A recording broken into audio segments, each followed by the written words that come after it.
안녕하세요, 저스티스입니다. 이번 시간에는 청일전쟁 패배의 이유가 사회 전반에 대한 개혁이 이루어지지 않은 결과로 생각한 광서제와 그 신하들이 메이지 유신을 표방하여 봉건 질서를 개조하기 위하여 노력한 변법자강운동과 기독교 확산 및 중국에 대한 열강의 이권 침탈에 분노한 세력이 봉기한 의화단 운동에 대해서 알아보도록 하겠습니다.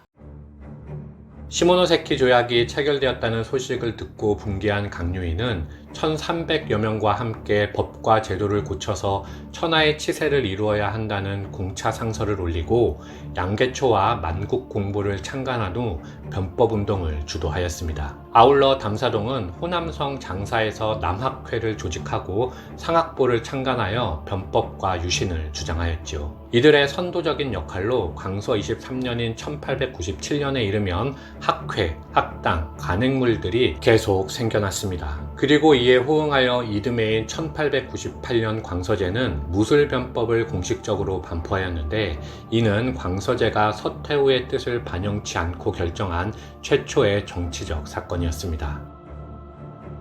무술변법의 핵심은 정부기구를 개편하고 쓸데없는 관직을 폐지하며 신식학당을 세워 인재를 양성하는 것이었습니다. 아울러 민간기업을 육성하고 군대도 근대화하고자 하였죠. 하지만 서태후를 중심으로 하는 수구파는 자신들의 기득권을 지키기 위하여 개혁에 강하게 반발하였고, 강유희와 양계초를 처형해야 한다는 상소가 빗발쳤습니다. 심지어는 광서제를 폐위시키고 새 황제를 추대해야 한다는 소문까지 돌게 되었죠. 이에 광서제는 강유희, 담사동 등 개혁파에게 대책을 논의하게 하였는데, 개혁파는 변법에도 지지하는 입장일 뿐만 아니라 군대를 가지고 있던 실력자 원세계를 이용하여 서태후를 구금할 계획을 세웠습니다. 따라서 1898년 9월 광서제는 원세계를 공부우시랑으로 책봉하여 병사를 조련하게 하였고, 담사동은 원세계에게 찾아가 단도직입적으로 장군은 천진열병의 음모를 알고 있냐며 물었습니다. 천진열병의 음모란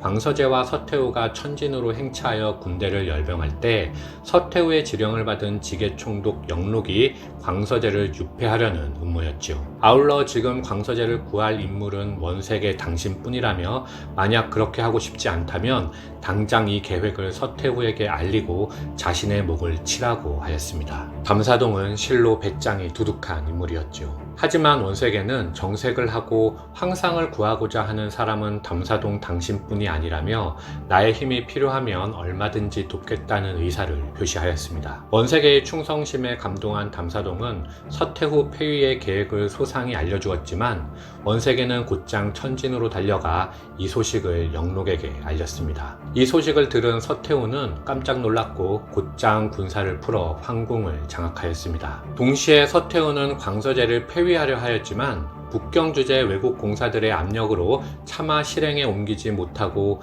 대신에 그를 중남해의 영대에 구금시키고 가담자들을 모두 색출하였죠. 양계초는 담사동에게 일본 영사관으로 피신하여 이토 히로부미에게 도움을 청하자고 하였지만, 담사동은 각국의 변법은 피를 흘리지 않고 성공한 적이 없었다며 이번에 자신이 대의를 위하여 죽는 첫 번째 사람이 되겠다고 거절하였습니다. 이후 양계초와 강유희는 일본으로 망명하여 목숨을 부지했지만, 담사동은 체포되어 33살의 젊은 나이로 북경에서 1만 군중이 지켜보는 가운데 참수당하였습니다. 아울러 이때 양예, 이묵, 유광재, 양심수, 강광인 등 개혁파 5인도 같이 처형되었죠. 이를 무술정변이라 하는데, 중국은 이때 죽은 담사동을 비롯한 6인을 무술 육군자라 칭하며 그들의 개혁정신과 절개를 기리고 있습니다. 아울러 다시 권력을 장악한 서태후는 경사대학당만 남겨놓고 개혁파가 만든 모든 변법을 폐지하였고,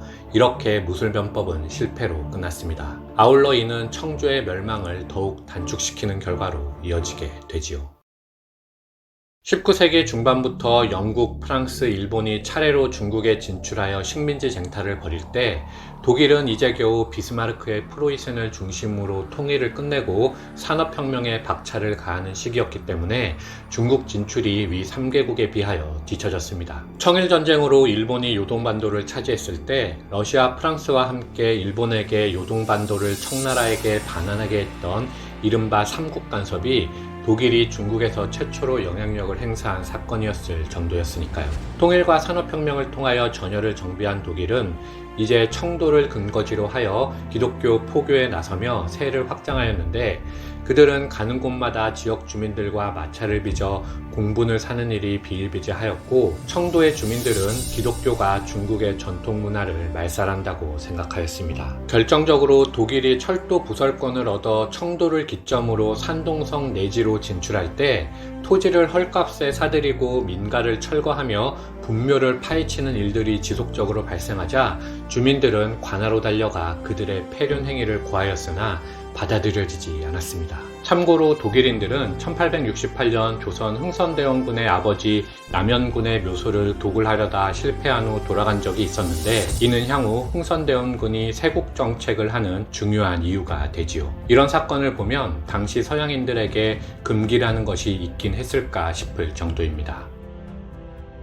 이렇게 독일인들의 행패가 지속될 때 의화단이 등장하였습니다. 그들은 원래 산동성 지역에서 무술을 연마하며 권민이라 불리던 민간 조직이었지만, 서양인들의 악행을 보고 기독교와 서양인들을 몰아내는 운동을 벌이게 된 것이었죠. 하북성의 탁주가 의화단에게 점령되자 서태후는 상황을 파악하기 위하여 군기 대신 강의를 탁주로 보냈는데, 강의는 외세를 싫어했던 인물이었기 때문에 의화단을 이용하여 서양 오랑캐들을 몰아내자며 상소하였고, 서태후는 이에 동의하여 비밀리에 권민들이 북경에 밀려오도록 조치하였습니다. 1900년 6월 조삼달을 수장으로 하는 권민 수만 명이 부청 멸양의 기치를 걸고 서태후의 묵인 아래 북경으로 입성하여 11곳에 달하는 외국 공관들을 포위하였습니다. 아울러 청나라 정부는 외국인들의 안전을 보장해 줄 수 없으니 24시간 안에 북경을 떠나 천진으로 가라고 경고하였죠. 이때 일본인 서기관, 독일 공사 등이 살해당하였고,